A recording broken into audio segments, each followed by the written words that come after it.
स्वागत है आपका नवोदय टाइम्स पंजाब केसरी में। मैं हूं दीक्षा शर्मा और देश प्रदेश की तमाम खबरों के साथ हम आपके समक्ष आ चुके हैं। शुरुआत करना चाहेंगे आज के महापर्व से।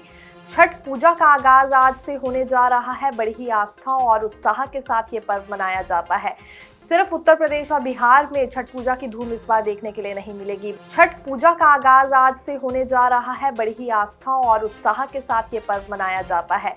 सिर्फ उत्तर प्रदेश और बिहार में छठ पूजा की धूम इस बार देखने के लिए नहीं मिलेगी, बल्कि ये हर घाट यहाँ पर सजाया गया है। बिहार और उत्तर प्रदेश से जितने भी लोग दिल्ली में रहते हैं उनके लिए खास तैयारियां की गई हैं। आज का जो ये महापर्व है यूं तो 4 दिन का रहने वाला है, लेकिन नहाय खाय के नियम से शुरू होता है और आज की पूजा काफी विशेष मानी जाती है। 4 दिन पूरी तरह से समर्पित किए जाते हैं श्रद्धालुओं की ओर से सूर्यदेव और उनकी पुत्री छठी मैया के लिए। तस्वीरों की ओर आपको लेकर चलते हैं किस तरह की शुरुआत की जा रही है। तरह तरह के व्यंजन जो बनाए गए हैं पूजा से पहले ही तैयार कर लिए जाते हैं। अगले 4 दिन तक इसी तरह की रौनक क्योंकि बिहार में भी रहने वाली है और बिहार की एक झलक हमें दिल्ली में भी देखने को मिलेगी। चलेंगे अगली खबर की ओर। बंगाल की खाड़ी में परिवर्तन होने के बाद अगले 3 दिन तक भारी बारिश का रेड अलर्ट जारी किया गया है। खासतौर पर उड़ीसा और पश्चिम बंगाल में मेघ बरसने वाले हैं। वहीं बात पहाड़ी राज्यों की करें, उत्तराखंड हिमाचल प्रदेश में बर्फबारी का सिलसिला शुरू हो गया है, जिस वजह से तापमान में गिरावट आई है। जम्मू कश्मीर के भी हालात यही बने हुए हैं। सर्दियों ने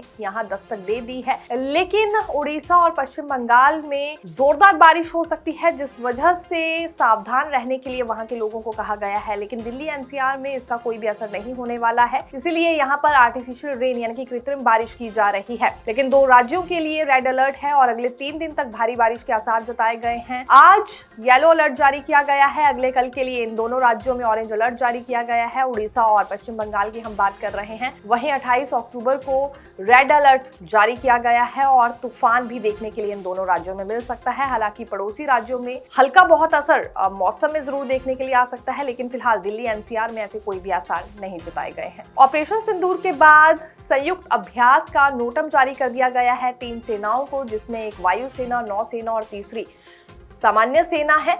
ये नोटम इसलिए जारी किया गया है क्योंकि पाकिस्तान भारत के बीच अब तनाव एक बार बढ़ चुका है। आने वाले समय के लिए भारतीय सेना को तैयार रहना होगा। इस वजह से संयुक्त अभ्यास करने के निर्देश जारी हो चुके हैं। गुजरात राजस्थान की सरहद पर सर्क क्रीक से लेकर जैसलमेर तक सेना, वायुसेना और नौसेना का यह अभ्यास 30 अक्टूबर से 10 नवंबर तक चलेगा। नोटम दरअसल उड़ान क्षेत्र को सुरक्षित बनाने के लिए जारी किया जाता है। इस अभ्यास के लिए चुने गए क्षेत्र इस बार काफी बड़ा और असामान्य है। इस सैन्य अभ्यास के दौरान 28,000 फीट तक का एयर स्पेस सुरक्षित रखा जाएगा, यानी इस ऊंचाई तक कोई सामान्य विमान उड़ान नहीं भर सकेगा।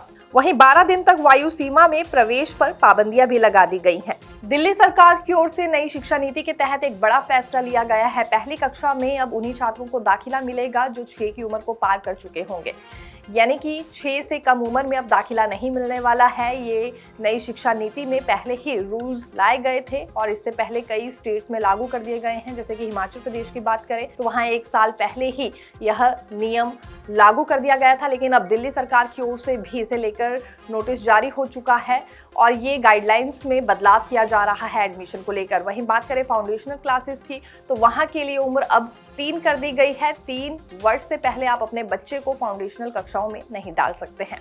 देखते रहिए नवोदय टाइम्स पंजाब केसरी। मैं दीक्षा शर्मा, धन्यवाद।